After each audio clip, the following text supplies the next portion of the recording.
Come on in, come on in, come on in, y'all. This your favorite chef, Chef Bunky D and Tanya. And happy Monday. Come on in here. Holla at your favorite chef. What's going on, everybody? How your Monday went? How your Monday going? Come on in here and holla at me on this beautiful Monday. Come on here and let me know how your day is. What's going on, everybody? How you doing? Hey, Betty Sherrod. Nisi Lyles, how you doing? Come on in here and holler at Chef for just a little bit. Come on in here. Chef came down, man. Matter of fact, I just woke up a little while ago. I was been busy all day. So I said I'm gonna cut up me some tomato and add some little cucumber. A little snack. Back on that diet again. Little bit, just eating right. But I ain't gonna say diet like that, I'm just eating right. We got a bet going on again with Pebbles, my daughter Pebbles and Tanya.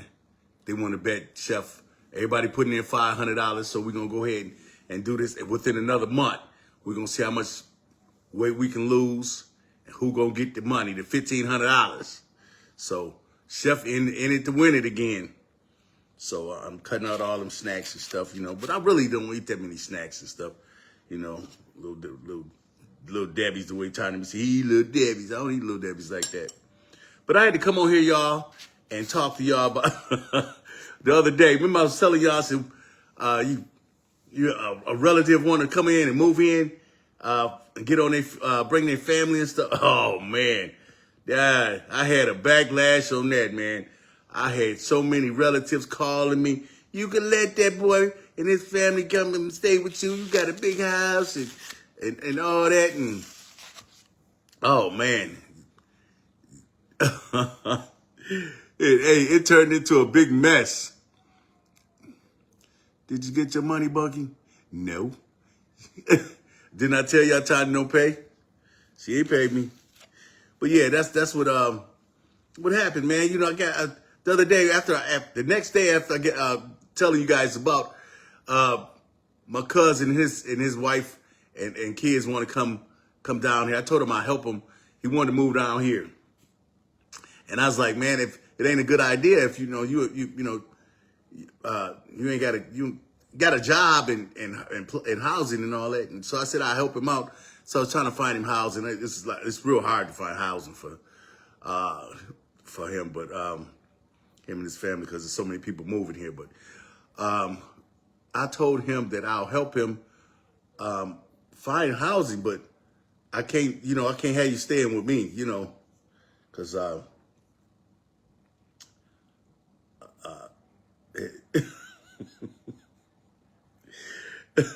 his mama called me and told me, said, Bunky, don't you let him stay in there with you. You ain't gonna never get him out your house.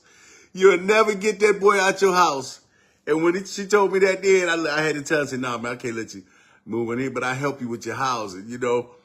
Chef said, I'll help you find some housing for you and your wife and your 2 kids, but I can't have you stay with me, man. That came wrong.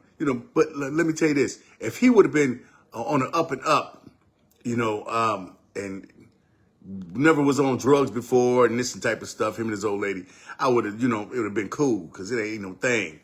But, they had been on drugs and all that, and they say they got themselves cleaned up and all that.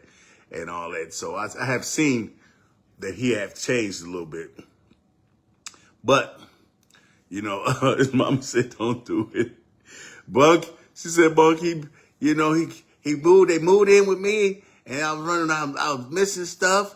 I was missing all kind of stuff, and he, I was missing money out my pocketbook and all kind of stuff. And she said, don't do it. I had him in here. He was supposed to only stay, his mom said he was only supposed to stay with her for about 90 days, and it ended up a whole year or something. And she said she couldn't get him out of there, out the house, and none of that. She had to go to court and all that type of stuff. I said, I ain't going to no court. Matter of fact, I'm not going to even give him no hint that he can stay with me. Because he asked, and I was like, nah, man, that ain't a good thing. And Tanya said, don't say that don't put it on her.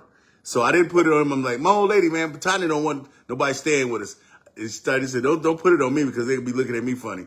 So I didn't put it on him. I just said, no, I just can't do it, man. I just got, matter of fact, they remodeling my house in the inside. I had to come up with something. They doing some stuff up there, man, putting out flooring upstairs. They taking the carpet up and putting flooring, so yeah, I can't do that. But hey, Radina Duggar, Sabrina Robinson, you did the right thing, period. China Jefferson. Dr. Smith said, no. Do not let the family members live with you. They're gonna always be a problem. You can't get them out of there. You ain't gonna be able to get them out.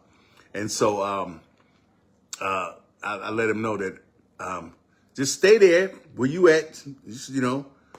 Stay in Chicago where you at, and then I work on trying to find an apartment or something for y'all, and I'll let you know. But while you there, you just keep on working, stacking your money up. Like I told him, stack your money up. But stay there though. Don't come down here. I said, stay there, stack your money up. Don't come here and then try to find a job. I said, but in the meantime, you be on the internet trying to find you a job or something like that here, but still keep your job. Don't quit your job and try to move down here, And then you be all hemmed up. Man, I'm out here, man. I ain't got no place to stay, Bunk, man. I need you, man. I need you. Me and my old lady and kids sleeping in the car and feel all something. I'm like, dude, I told you, do not come down here until till everything is you got stable housing, stable job, all that. For you and your lady and schooling for your kids. So, but you should see all the relatives call. You can let that boy stay with you, him and his family. You got a big house. You can let him say, people just calling.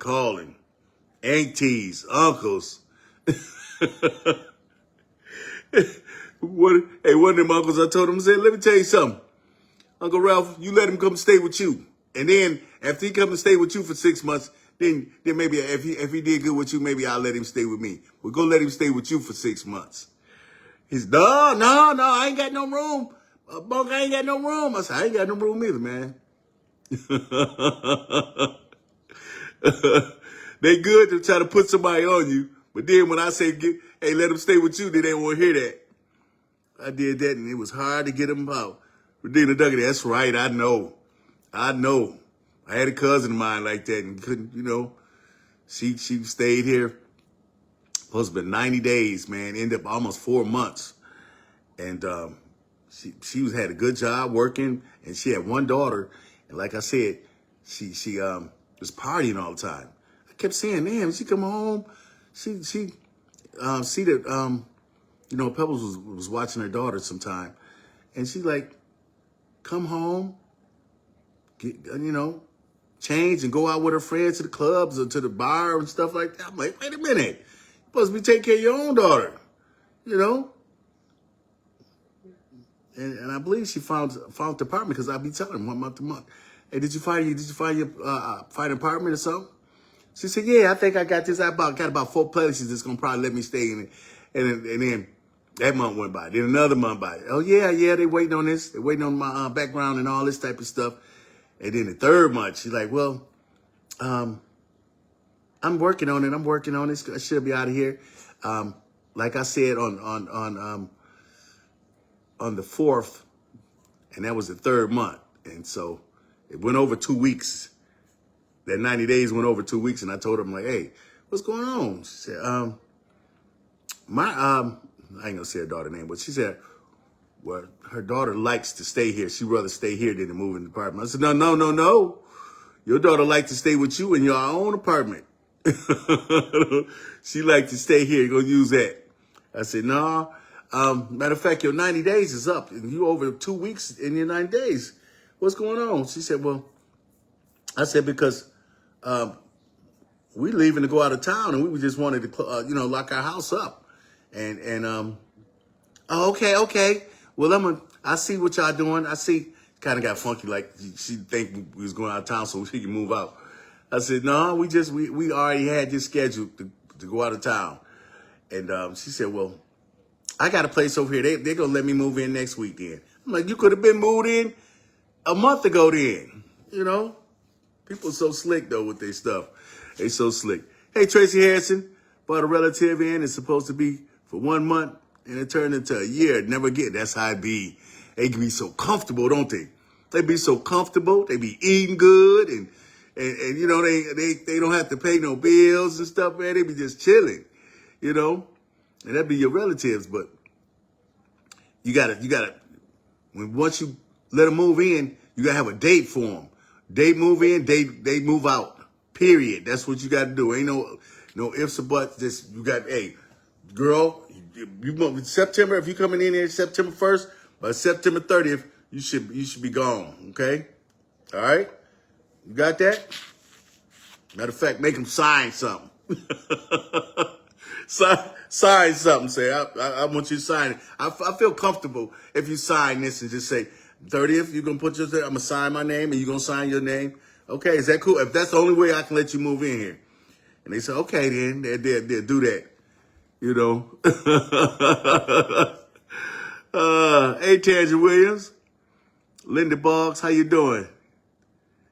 Katrina Haiti, hey there. But that's how you got to do people, man. You got to make them sign some stuff, sign an agreement. Don't let them sign an agreement when they already moved in, because I don't feel comfortable, man. Bunk, I don't feel comfortable signing this, man. But then before they move in, okay, I can sign this.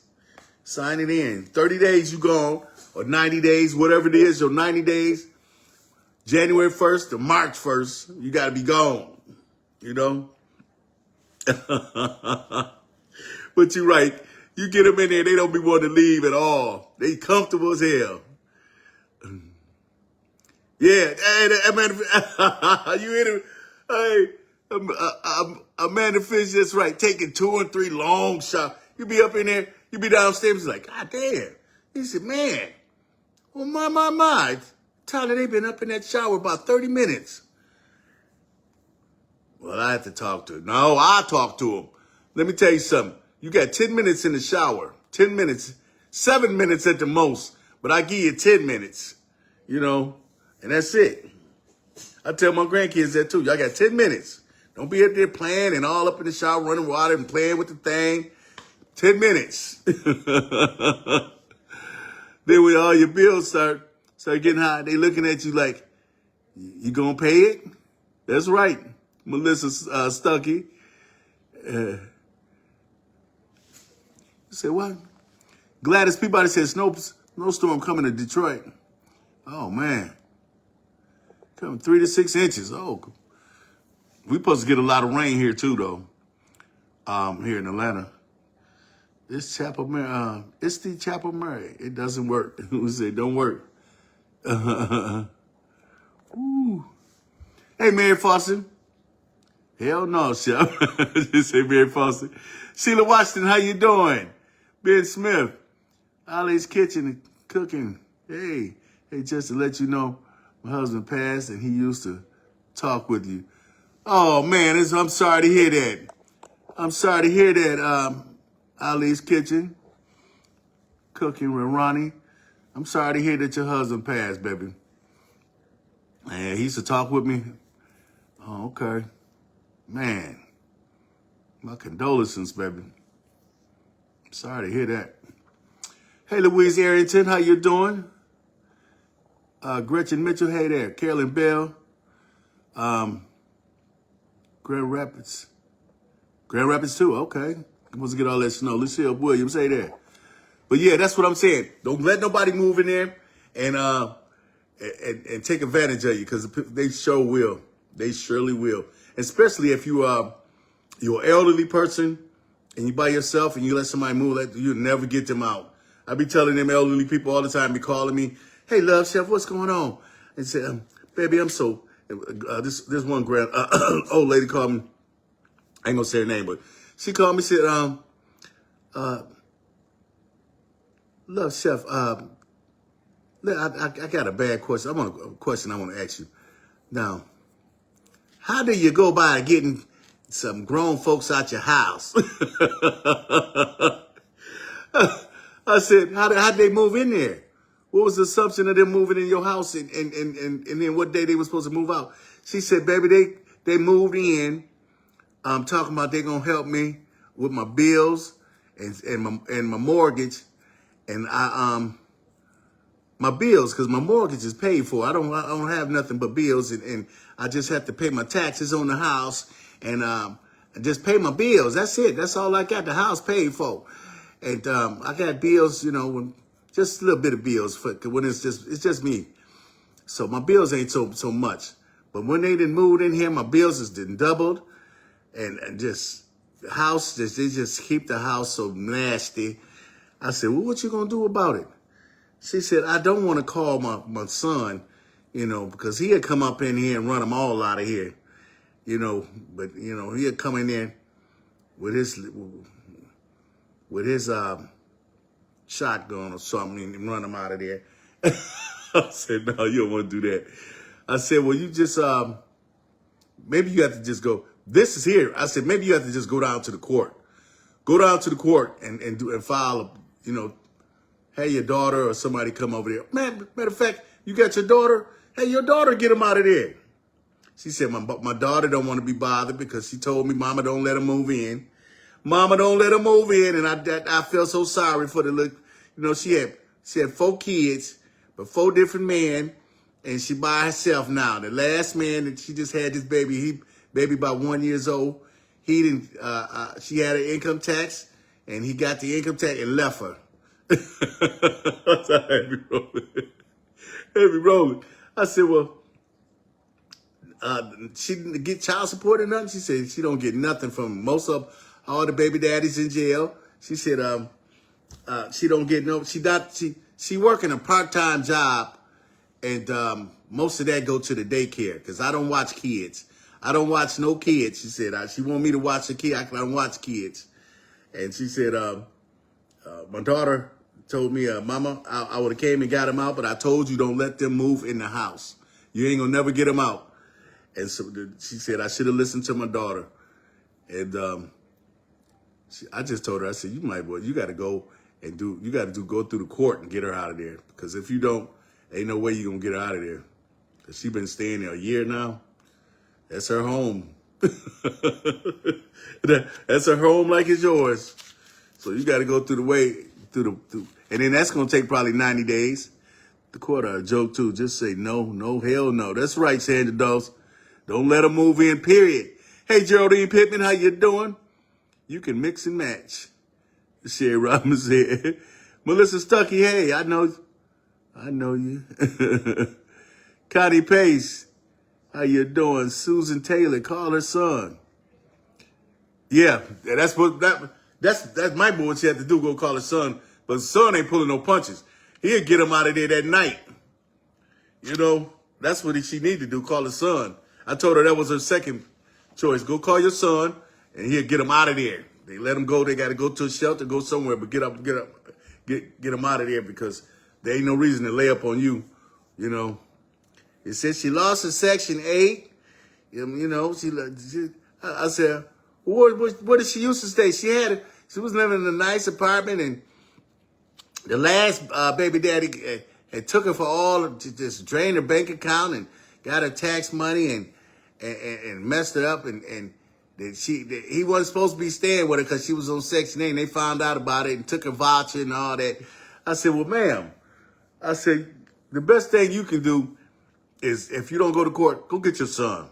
Hey, your son, round him up and get him out of there and take him somewhere. It's a place that they can go, women's battered shelter, somewhere they can take him and she can stay there until she get on her feet, But they get him out your house, But I don't know. I don't know, man. The best thing is don't let them move in. But if you kick your kids out, you have to let them back. Way to come back. Might lose kids too. You can kick your kids out too. Let them go. You know? Kick your kids out too.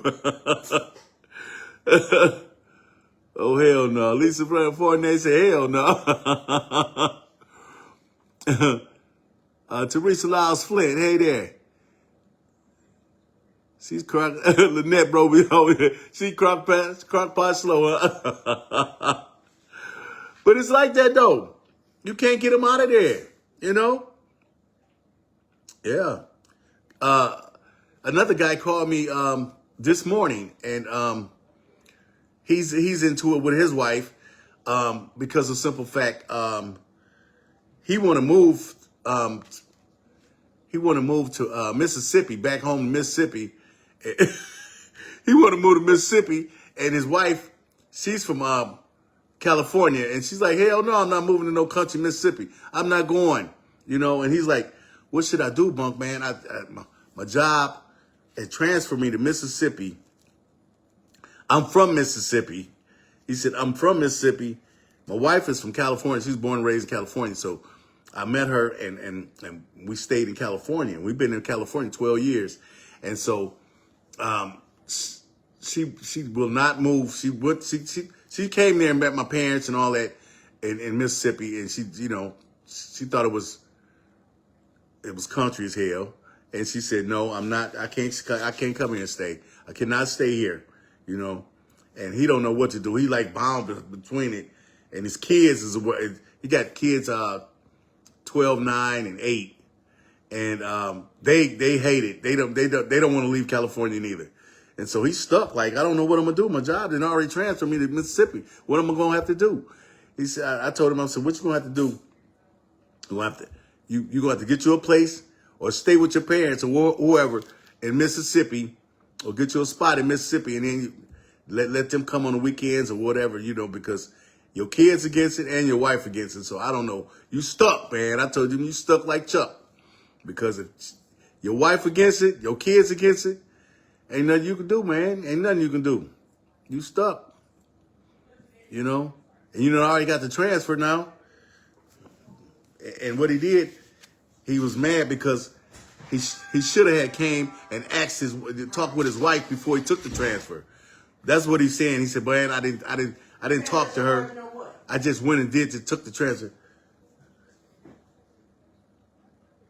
Oh, they go my little Mary Mac. Hey, Mary Mac. my little Mary Mac that walked in the door. Oh, Mary Mac that walked in the door.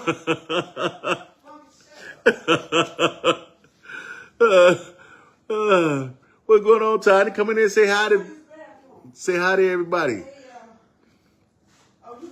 Hey, Bridget Long. Hello from Dallas, Texas. Why he let his job transfer before talking to his wife? Crazy. I told him, I said, man, that was the wrong thing to do. You should have talked with her first, make sure everything was kosher. Nah, Bunk, man, they was offering me, man, incentives. They moving me. Matter of fact, they moving. He said the plan was so good. He said they was moving me. They was paying me to move to Mississippi. They was moving. They was paying for me to move all my stuff, you know, to Mississippi. It was a lot of money involved in it. So I took it, and I thought she'd be happy, you know, because we was getting that money. And he said, I said, you got to check yourself, man, because you know, money will cause you a messed up marriage. Because simple fact, you should have talked to her. You should have talked to her because simple fact, she don't like Mississippi. You understand the last time you took her to Mississippi. I said, how'd she like Mississippi the last time you took her? She didn't like it. Now, how you figure she's wanting to move to Mississippi, man? He said, I thought the money might change it because we was getting all this money for moving, and then they was giving me a bonus for transferring. I said, man, you really messed up because money changes people, but sometimes it don't. And it ain't changing your wife because she's stuck in her ways about California. What's going on, Walter Ross? Courtney Jones?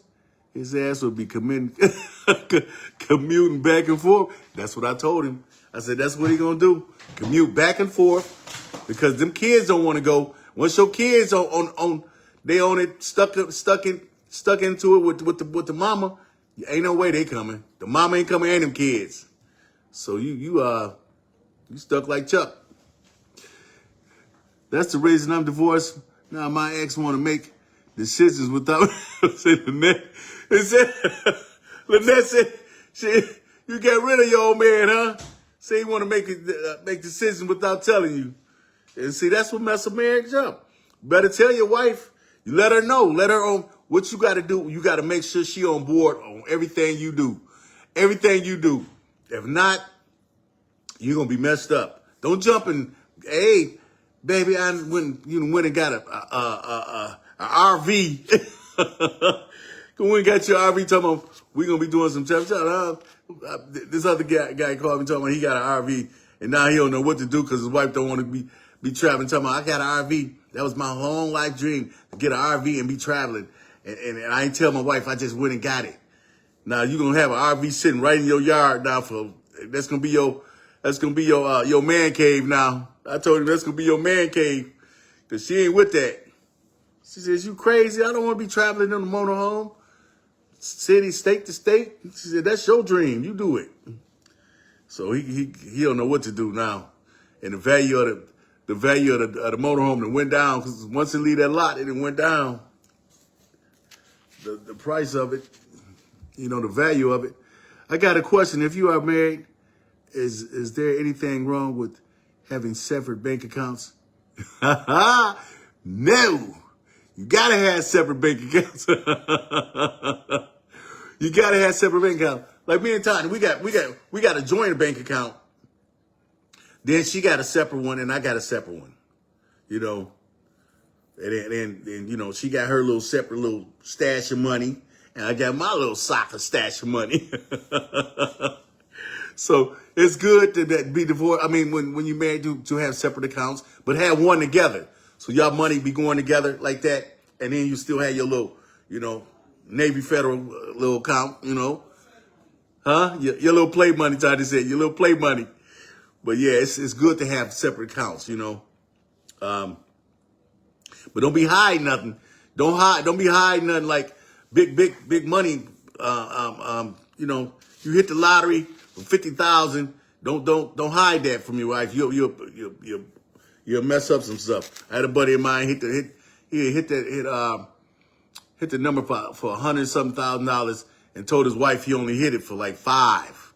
She started seeing stuff and he was buying stuff, and they end up getting divorced because he was running around and out there hoe hopping and all that, and she caught him up and all that, and she happened to see one of the statements from his bank account and went through his drawers. Brothers, don't be hiding stuff in your drawers, because your wife will go through them drawers and find them statements. And she went through there and found that statement. He had $100,000 in the bank account, and she was over there driving a little raggedy car. She was driving a raggedy car. She went snap off. That's right. Then he played it off because he had when he got the money, he went and got him a car, but he made it like he making payments. Put a down payment like he was making payments on his car, a brand new car. And then she driving a little raggedy car, a little raggedy Toyota. And she hey man, she was so mad. She said, this joker over here with $100,000, and I'm over here driving a raggedy little Toyota. They end up in divorce court. Hey, Gail G, how you doing? They end up in divorce court. So don't be so sneaky with your wife. Your wife, I understand if you don't want to tell her everything. Like if you hit for $100,000 and you go give your girl 25,000 out of that, 25,000 out of that, and then you put some like $50,000 in the bank account, and y'all join the bank account, and then you put your 25 in yours. I see how that's cool, Put your $50,000 in the bank account. You give her 25,000. You keep 25,000. Then you're good, You're good. Hey, Cynthia Fuller, Carolyn Williams, how you doing this evening? Louise Hill, how's everything going?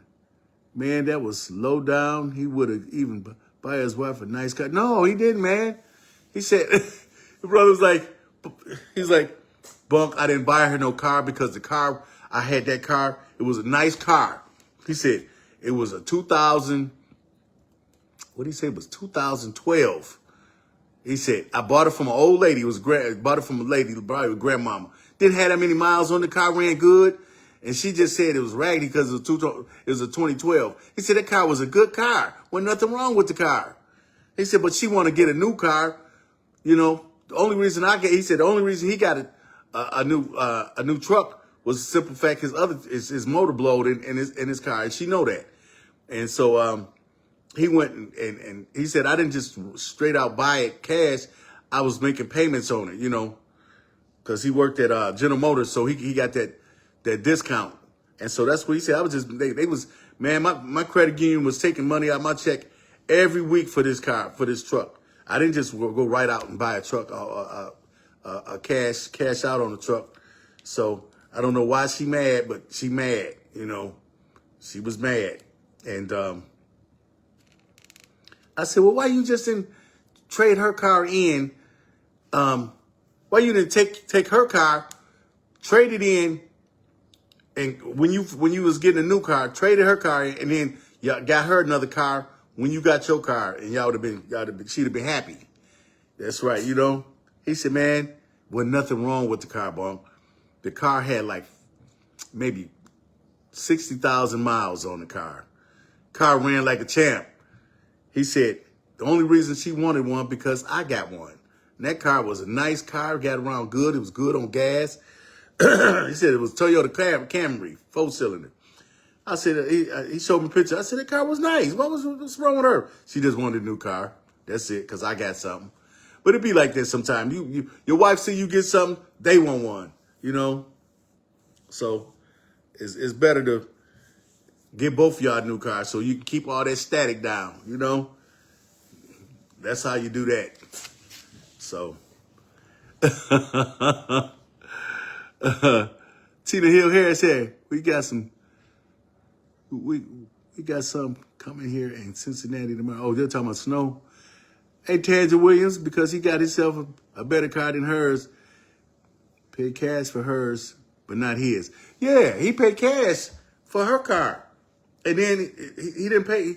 He making payments, you know, because he work at General Motors. He's like, shoot, they take money out of his check every week, his credit union for his car. And he didn't want to go pay cash for it. And she's just upset. Some women you can't satisfy. You know, like I said, like I told him, I said, some women you can't satisfy. But your best thing is to keep them happy. Keep them happy. I'm sitting here, man, I didn't even taste my little, thank you, Lord Jesus, for this food. Bless anybody with no food in Jesus' name, amen. God is love, God is love, God is love. I'm sitting here talking, didn't even try my, what I got on here, I got some house blend on here, and a little Italian, robust Italian on here, like that, right there, like that. Little cucumber, little snack. And so that's what I'm eating right now. We still got leftover barbecue. I'm going to probably eat something a little later.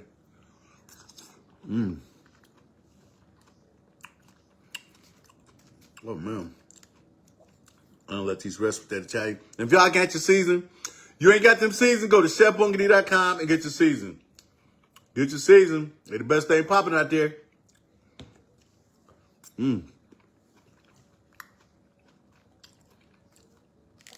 But, man, I'm going to get off of here. We're going to come back in a minute.